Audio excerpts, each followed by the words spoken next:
મિત્રો, હું સુરતમાં રહેતો હતો. મારા ઘરમાં કેટલાક રૂમ હતા જે મેં ભાડે આપેલા હતા. તે જ રૂમમાંથી એક રૂમમાં એક સુંદર વિધવા યુવતી રહેતી હતી. પતિના મૃત્યુને કારણે તે સંપૂર્ણપણે એકલી પડી ગઈ હતી.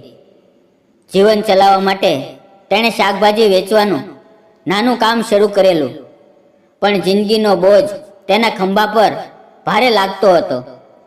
છેલ્લા 2 મહિનાથી તેણે રૂમનું ભાડું નહોતું આપ્યું. તેથી એક દિવસ હું પોતે તેના ઘરે તેને મળવા ગયો. ઘરમાં દાખલ થયો તો લાગ્યું કે તે ઘરમાં બિલકુલ એકલી હતી. આસપાસ કોઈ નહોતું. હું તેની પાસે ગયો અને પછી આગળ એવું કંઈક થયું. તો નમસ્કાર મિત્રો, મારું નામ વિજય છે. હું સુરતમાં રહું છું. સુરતમાં મારું પોતાનું એક ઘર છે અને તે જ ઘરની સામે કેટલાક રૂમ મારા પિતાજીએ બનાવડાવેલા હતા. તે રૂમો અમે ભાડે આપેલા હતા. તે રૂમોમાં એક દંપતી રહેતું હતું, દિલીપ અને તેની પત્ની રેખા. તે બંને છેલ્લા 2 વર્ષથી અમારી પાસે ભાડુઆત હતા. ખૂબ જ સીધા સાદા, ઈમાનદાર અને નેકદિલ માણસો હતા.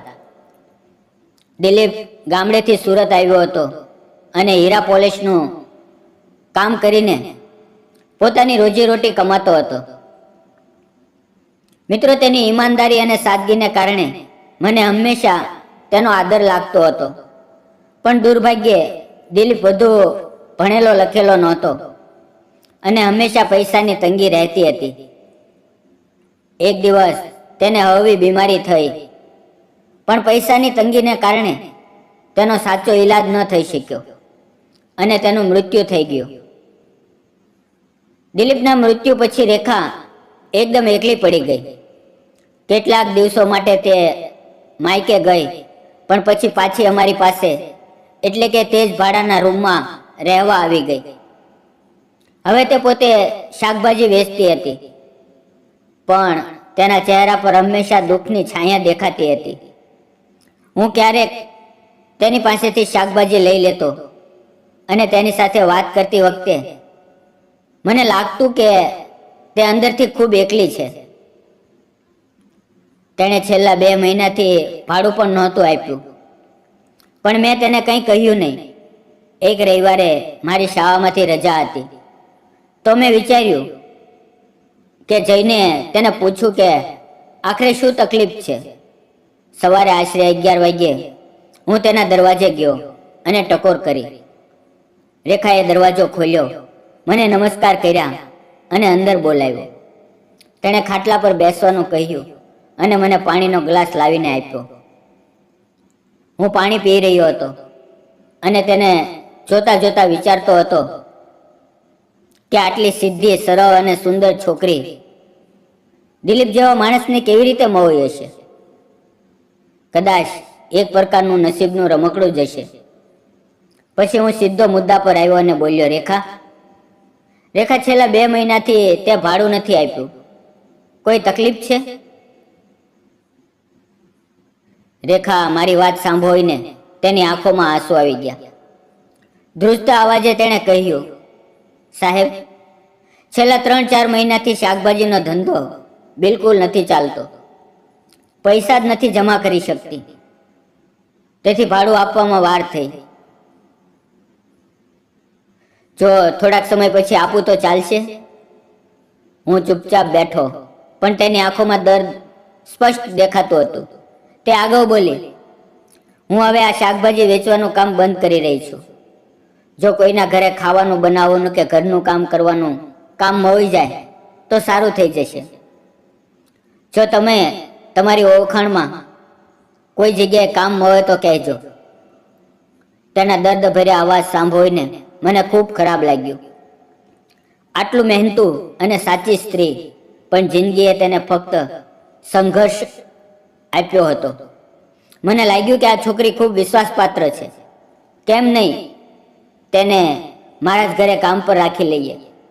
તેનાથી મને પણ મદદ મળશે અને રેખાને પણ સહારો મળશે. મેં ધીમેથી કહ્યું, રેખા, તને બહાર કામ શોધવાની જરૂર નથી. તું મારા ઘરે કામ કરી શકા છો.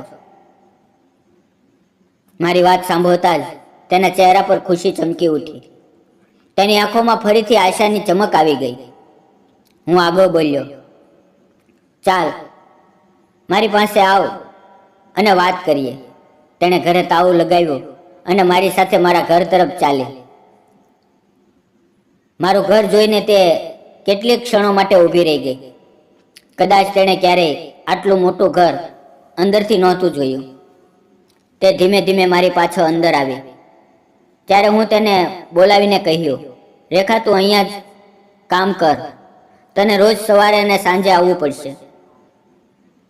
ખાવાનું બનાવવું અને ઘરની સફાઈ કરવી પડશે. આટલું કરીશ તો પૂરતું છે. રેખાએ માથું હલાવીને કહ્યું, હા. તેના ચહેરા પર રાહત દેખાઈ રહી હતી અને આંખોમાં પાણી ભરાઈ આવ્યું હતું. તે મારી તરફ મુસ્કરાતી હોય તેમ બોલી, સાહેબ, તમે મારા પર આટલી કૃપા કરી તેના માટે હું તમારી આખી જિંદગી આભારી રહીશ. હું હસ્યો અને તે ધીમે ધીમે પાછી પોતાના રૂમ તરફ ચાલી ગઈ. હવે બીજા દિવસથી રેખા મારા ઘરે કામ કરવા લાગી.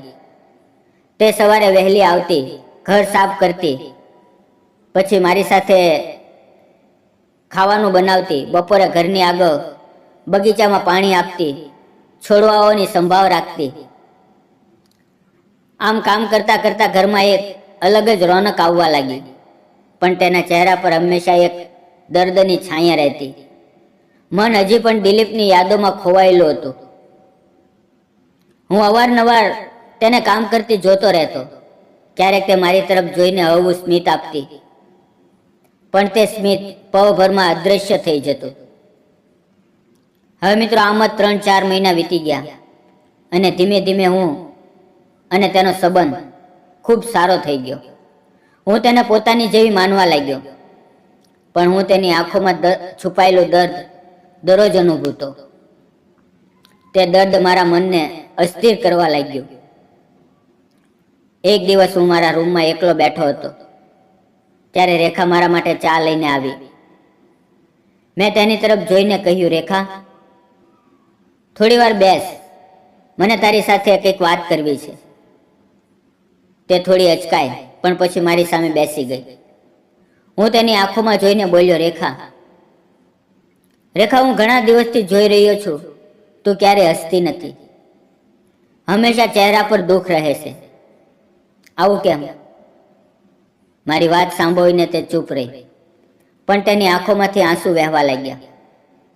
હું ફરી નરમ અવાજે બોલ્યો, રેખા, મને ખબર છે તારા પતિના જવાથી તું ખૂબ એકલી પડી ગઈ છે, પણ જે વીતી ગયું તે પાછું નહીં આવે. તું આટલી જવાન છે, તારે ફરીથી જીવવું શીખવું જોઈએ. પોતાના માટે કંઈક કરવું જોઈએ. જિંદગીની એક નવી શરૂઆત આપવી જોઈએ. રેખા આંખોમાં આંસુ ભરીને બોલી, સાહેબ, મારા પતિ મને ખૂબ પ્રેમ કરતા હતા. તે મારા માટે બધું જ હતા. હવે તે નથી તો હું ખુશ કેવી રીતે રહું? મારી હાલત પહેલેથી જ ખૂબ ખરાબ છે. મારા મા બાપ નથી. મારા મામાજીએ મારા લગ્ન કરાવ્યા હતા. હવે મારો સહારો આપનાર કોઈ નથી. અને જો ફરી હું પણ લગ્ન કરવા માંગુ તો લોકો દહેજ માંગે છે. ખબર નથી કોણ મારી સાથે લગ્ન કરશે કે નહીં. તેની વાત સાંભળીને મારું મન પીગળી ગયું. તેના આંસુ મારા હૃદયને વીંધી રહ્યા હતા. હું ચૂપ રહ્યો. તે પણ કંઈ બોલી નહીં. અચાનક તે ઊભી થઈ અને જવા લાગી. તે ક્ષણે મારા મનમાં થયું કે તેનો નાજુક હાથ પકડીને તેને રોકું, તેની આંખો લૂછું, તેને દિલાસો આપું. પણ મેં પોતાના મનને રોકી લીધું અને તેને ન રોકી. દિવસો આમ જ વીતતા ગયા. તેના દુઃખે મારા મનની અંદર અસ્થિર કરવા લાગ્યું. મને લાગતું હતું કે જો કોઈ વિધવાને સહારો આપવામાં આવે, તેનો હાથ થામી લેવામાં આવે, તો કદાચ તેનું દુઃખ થોડું ઓછું થઈ જાય. એક દિવસ હું ઘરે એકલો હતો. બપોરના આશરે 3 વાગ્યા હતા. તે રસોઈમાં કામ કરી રહી હતી. કેટલીક વાર પછી રેખાએ ચા બનાવી અને રૂમમાં લાવી. મારા મનમાં ઘણી બધી વાતો હતી. જે કહેવા માંગતો હતો, પણ મારા શબ્દો ગવામાં અટકી રહ્યા હતા. હું મારા રૂમમાં બેઠો તેને જોઈ રહ્યો હતો. તે આજે ખૂબ જ સુંદર લાગી રહી હતી. તેના ચહેરા પર માસુમિયત હતી અને તેની ચાલવામાં એક અજીબ મોહકતા હતી. તેણે મારા માટે ચા મૂકી, પણ મારું ધ્યાન ચા પર નહોતું, તેના પર હતું. તે પાછળ વળીને બહાર જવા લાગી ત્યારે અચાનક મારા મનમાં તેને રોકી અને મેં તેનો નાજુક હાથ હવેથી પકડી લીધો. અમારી આંખો એકબીજા સાથે મળી અને એવું લાગ્યું કે સમય થંભી ગયો. તેની આંખોમાં દર્દ, એકલતા અને સાથે સાથે એક અનકહી અપનત પણ દેખાઈ રહી હતી. તે ક્ષણે મને અહેસાસ થયો કે આજે મને તેના પર સાચો પ્રેમ થઈ ગયો છે. મારા જીવનમાં પહેલી વાર મને સાચી લાગણીઓનો અનુભવ થયો. રેખા થોડી ગભરાઈ ગઈ. તે ઊભી થઈને જવા લાગી, પણ મેં ફરી તેનો હાથ પકડ્યો અને પ્રેમથી કહ્યું, રેખા, રોકાઈ જા, મારે તારી સાથે કંઈક વાત કરવી છે. તે ચૂપચાપ મારી સામે બેસી ગઈ, પણ તેની આંખોમાં આંસુ ભરેલા હતા. મેં તેની આંખોમાં જોઈને પોતાના હૃદયની બધી વાતો કહી દીધી. રેખા, મને તું ખૂબ પસંદ છે. જ્યારથી તું આ ઘરમાં આવી છે, મારા જીવનમાં નવો અર્થ આવ્યો છે. જે ખાલીપણું હતું, જે એકલતા હતી, તે તેને ભરી દીધી છે. મને તારાથી સાચો પ્રેમ છે. હું તને જિંદગીભર પોતાની સાથે ઈચ્છું છું. શું તું મારી સાથે લગ્ન કરીશ? મારી વાત સાંભળીને તેની આંખોમાંથી આંસુ વહેવા લાગ્યા. તે ધ્રુજતી અવાજે બોલી, સાહેબ, તમે શિક્ષક છો અને હું તો ગરીબ છું. મારું પોતાનું ઘર પણ નથી. તમે મારી સાથે લગ્ન કરીને શું મેળવશો? તેની વાત સાંભળીને મેં તેનો હાથ કસીને પકડી લીધો અને પ્રેમથી બોલ્યો, રેખા, રેખા, પ્રેમમાં ક્યારેય અમીરી ગરીબી નથી હોતી. પ્રેમમાં કોઈ ભેદભાવ નથી હોતા. મને તારાથી દિલથી પ્રેમ છે. હું તારી સાથે સરળ સાદી જિંદગી જીવવા માંગુ છું. મને ફક્ત તું જ જોઈએ. મારી વાતોએ તેનું હૃદય પીગળાવી દીધું. તેણે આંખો બંધ કરી અને મને કસીને વળગાડી લીધો. તે આલિંગનમાં સુરક્ષા હતી, સુકૂન હતું, જાણે તેને જિંદગીનો નવો સહારો મળી ગયો હોય. કેટલીક વાર સુધી અમે એકબીજાને વળગીને રડતા રહ્યા, એકબીજાના આંસુ લૂછતા રહ્યા. વખત વધતો ગયો, અમારો પ્રેમ વધુ ઊંડો થતો ગયો. આશરે 1 મહિના પછી અમારા લગ્ન ધામધૂમથી થઈ ગયા. લગ્ન પછી ઘરમાં ખુશીની લહેર દોડી ગઈ. મારા ચહેરા પર સંતોષ હતો અને મારી જિંદગીને નવો અર્થ મળી ગયો હતો. હવે રેખા મારા ઘરમાં ખુશીઓ સાથે રહે છે. અમે બંને એકબીજાને અસીમ પ્રેમ કરીએ છીએ. તેના આવવાથી અમારું ઘર સાચે જ ઘર બની ગયું અને મારી જિંદગીને સાચું સુખ મળ્યું. મિત્રો, તમને શું લાગે છે? શું વિજયે રેખા સાથે લગ્ન કરીને સાચું કર્યું કે ખોટું? કોમેન્ટમાં જરૂર જણાવજો. યાદ રાખજો, સાચો પ્રેમ ક્યારે પૈસા, અમીરી ગરીબી, સ્વરૂપ કે હાલાતથી નથી માપવામાં આવતો. સાચો પ્રેમ માણસના હૃદયમાં, તેની સચ્ચાઈમાં, તેની અપનતમાં છુપાયેલો હોય છે. જિંદગીમાં દુઃખ આવે તો પણ જો કોઈ તમને મનથી સમજે, સહારો આપે, તો તે જ સંબંધ સાચો હોય છે. તેથી જો તમને જિંદગીમાં ક્યારેય સાચો પ્રેમ મળે તો તેની કદર કરજો. કારણ કે પૈસા ખતમ થઈ શકે છે, પણ માનવતા અને પ્રેમ હંમેશા રહે છે. જો વાર્તા સારી લાગી હોય તો શેર કરજો અને ચેનલને સબસ્ક્રાઈબ કરવાનું ન ભૂલશો. બેલ આઇકન દબાવજો જેથી નવી વાર્તા મિસ ન થાય. મિત્રો, આ વાર્તા કાલ્પનિક છે. કોઈ વ્યક્તિ, જાતિ, ધર્મ સાથે સંબંધ નથી. ફક્ત મનોરંજન અને પ્રેરણા માટે બનાવવામાં આવી હતી. મિત્રો, વિડીયોમાં પૂરેપૂરો જોવા બદલ આપ સૌનો ખૂબ ખૂબ આભાર. ફરી મળશું આવતીકાલે એક નવી વાર્તાની અંદર. ત્યાં સુધી તમારું ધ્યાન રાખજો અને મિત્રો, આવતીકાલની વાર્તા જોવાનું ચૂકશો નહીં. ખૂબ જ સુંદર વાર્તા હું લઈને તમારી માટે આવું છું અને તમે મને આટલો પ્રેમ આપો છો, તેથી તમારો સૌનો દિલથી ધન્યવાદ મિત્રો.